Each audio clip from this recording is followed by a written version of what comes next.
हम देखते हैं कि ये जो फ्लोरिडा वाटर वाला कांड हुआ है उसके पीछे और कोई नहीं बल्कि कीजी ही है। उसने ही ये फेक कंपनी सेटअप की थी ताकि युक्षी की इमेज खराब हो जाए, और इन कंपनी वालों ने बिना युक्षी के परमिशन के उसका एडवर्टाइजमेंट टीवी में भी डाल दिया था। उसका मैनेजर युक्षी को बताता है कि कंपनी के मैनेजर का फोन नहीं लग रहा और पूरी कंपनी ही गायब हो गई है जहाँ पे वो हुआ करती थी। इसी बीच पे युक्षी को कॉल आता है मिस्टर लू का, और इतनी अर्जेंट सिचुएशन होने के बाद भी वो युची को लेकर अपने साथ चले जाता है। वो लोग पहुंचते हैं मिस्टर लू के पास जो कि एक आर्ट कलेक्टर है, यानी वो पुरानी चीजें कलेक्ट करते हैं, और वो यूची को वही फैन वापस कर रहा होता है जो उसकी वजह से खराब हो गया था, जिसे देखकर यूची बहुत ही खुश होती है क्योंकि उसे लगा था कि उसके पास सिंगल पीस है और वो भी खराब हो चुका है, पर अब उसके पास एकदम नया और चमकता हुआ पीस आ चुका है।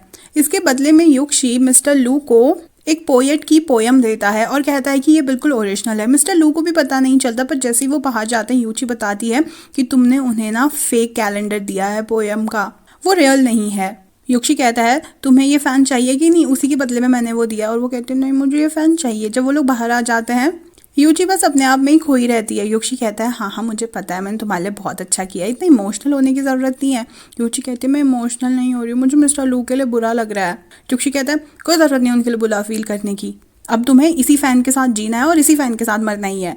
और दूसरे दिन हम फिर से शूटिंग में पहुंचते हैं जहाँ पे उसकी को स्टार बहुत ही बुरी एक्टिंग कर रही होती है, जिसे देखकर पेंडुओ और यूची काफी क्रिंज कर रहे होते हैं। तभी वहां पर आता है हैंडसम दोस्त युक्षी का जिसका नाम है चाओ, और उसे देखकर पेंडुओ बहुत ही एक्साइटेड हो जाती है। बोलती है कि आप मेरे अंकल यू से मिलने आए हैं ना, अंकल यू आपसे ना कोई मिलने आया है, और चाओ उसे सबूत देता है कि फ्लोरिडा वाटर वालों से कीजी ही मिल रहा था, और फिर चला जाता है। अब यूची खाना लेकर पहुंचती है युक्षी के सामने, तो वो कहता है कि मैं ये रेस्टोरेंट का खाना नहीं खाऊंगा, और एक बड़ा सा बैग दिखाकर कहता है ये खोलो, उसके अंदर कढ़ाइयाँ वगैरह होती हैं, और वो यूची के लिए टेस्टी टेस्टी खाना बनाता है।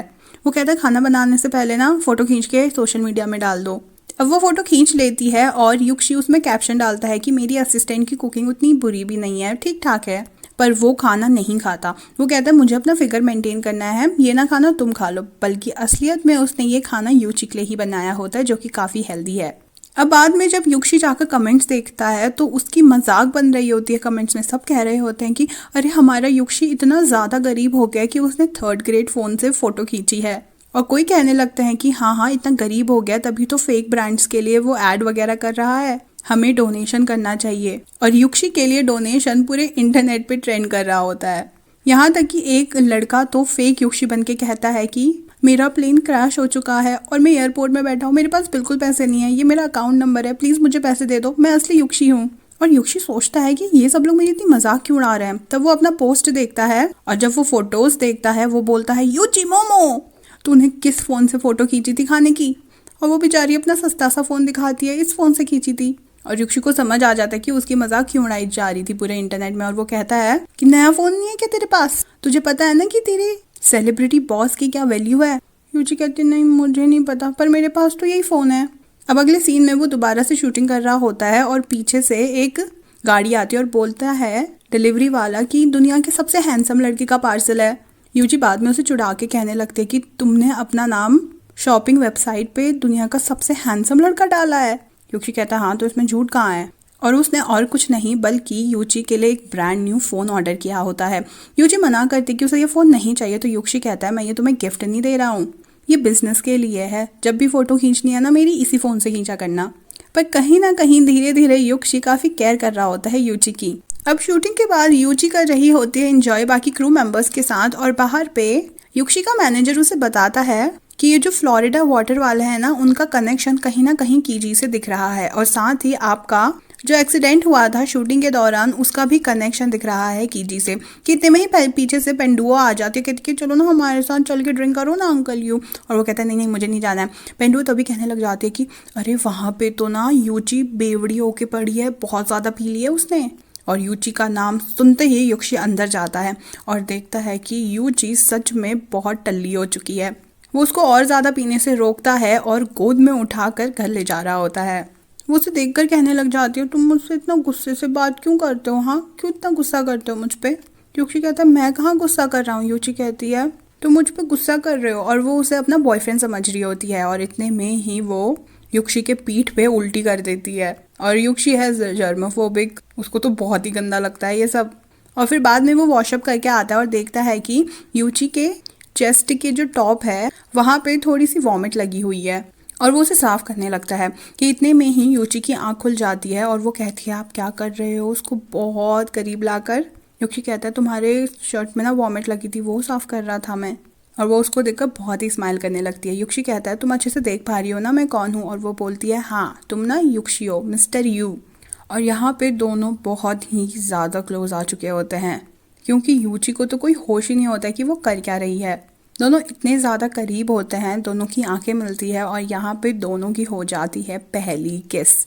और ये किस के बाद डायरेक्ट सुबह का सीन दिखाते हैं जहाँ पे युची अपने बेड पे पड़ी है और वो अचानक से उठ के देखती है कि उसके कपड़े चेंज हो गए हैं और साथ ही वो अपने बेड पे सोई होती है। उसको हल्का फुल्का रात का याद आता है कि उसने युक्षी से बहुत उल्टी सीधी बातें कही थी दारू के नशे में और यहाँ तक कि उस पर उल्टी भी कर दी थी। पर जैसे ही वो पीछे पलट के देखती है वहाँ पे पेंडुओ होते, वो पूछती कि तू यहाँ पे क्या कर रही है। पेंडुओ कहती है कल रात को अंकल यू ने ना मुझे कॉल किया कि मैं तुम्हें नहला दूं और साथ ही तुम्हारे कपड़े चेंज कर दूं। इतनी आधी रात को बुलाया, मेरी नींद ही पूरी नहीं हुई। पर कल ना तुम युची बिल्कुल अलग पर्सन थी दारू पीने के बाद। तुम युक्षी सर से डांस करने को कह रही थी, सिंग करने को कह रही थी और बहुत ही मजे कर रही थी। तुम दारू पीने के बाद ना सच में बहुत अलग हो जाती, मुझे बहुत अच्छा लगा तुम्हारा वो रूप। और वो सो जाती है और युची सोचती है बहुत ही बड़ी गड़बड़ हो गई है मुझसे। यहाँ पे युक्षी भी कल रात का जो किसिंग वाला सीन होता है वो सोच कर ब्रश कर रहा होता है और जैसे तैसे करके युची पहुंचती है युक्षी के पास उस उल्टी वाले इंसिडेंट्स के लिए माफ़ी मांगने के लिए, क्योंकि उसे किसिंग वाला सीन बिल्कुल याद नहीं होता है। तभी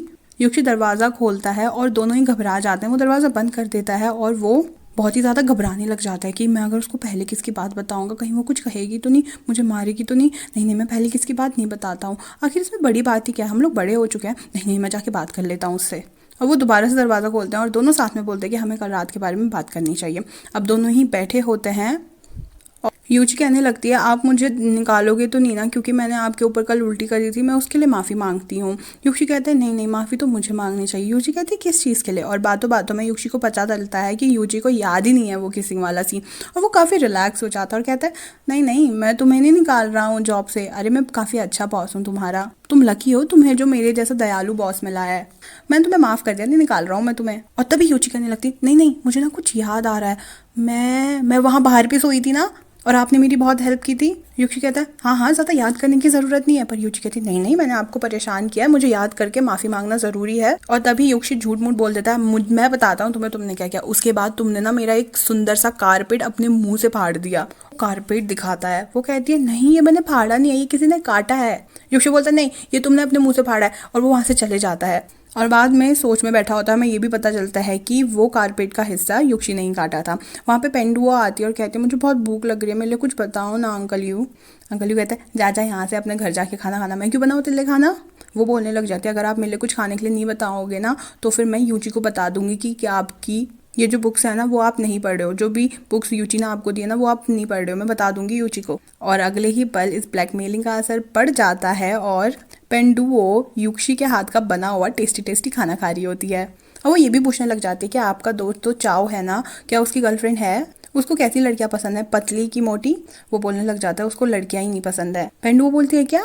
युक्षी कहने लगता है अरे मतलब तुम्हें कोई भी एक्सपीरियंस नहीं है ना, तुम्हें देख के लगता है ना ही तुम्हारा रिलेशनशिप हुआ होगा ना ही तुमने किस की होगी, तो उसे ऐसी लड़कियां नहीं पसंद है। पेंडुओ कहने लग जाती नहीं नहीं मैंने 3rd ग्रेड में अपनी क्लासमेट को किस किया था। और वो उसको चढ़ाने लग जाता है कि उसने आज तक का किस नहीं की।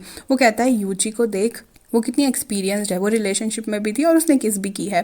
पर युची ना नज़रें चुराने लग जाती है और युक्षी कहता है क्या तुमने किस नहीं की, तू 2 साल के रिलेशनशिप में थी, तूने किस कैसे नहीं की, ये कैसा रिलेशनशिप था। और युची कहती है नहीं मैंने किस नहीं की। और वो बोल ही रहा होता है कि अच्छा तो तेरी पहली किस थी, कि तभी उसे याद आता है कि अरे वो इसकी पहली किस थी। अब उसे और गिल्ट फील होने लग जाता है।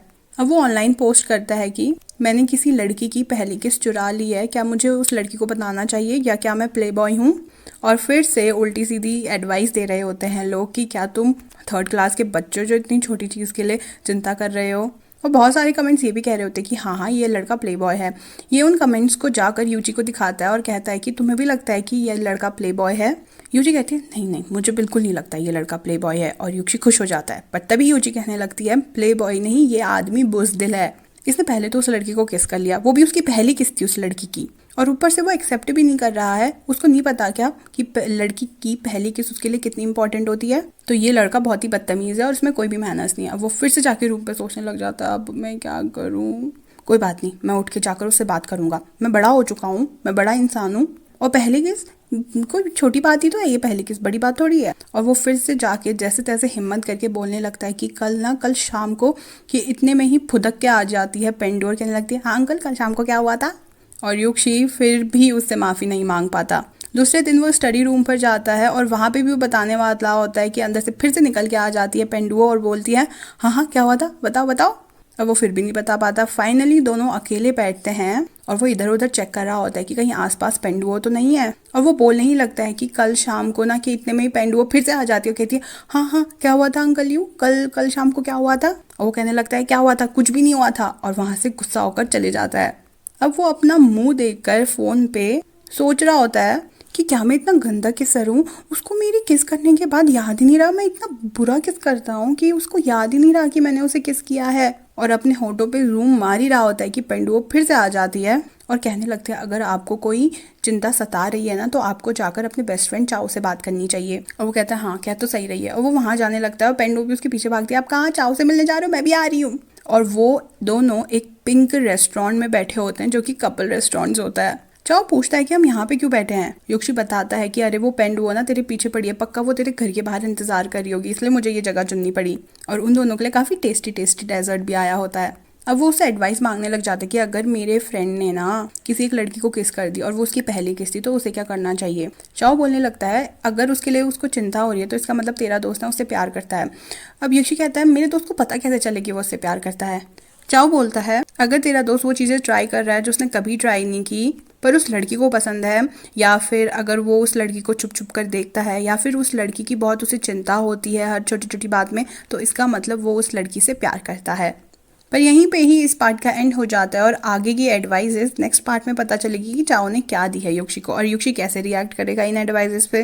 देखने के लिए आपको करना होगा चैनल को subscribe. So thank you so much for watching, bye bye.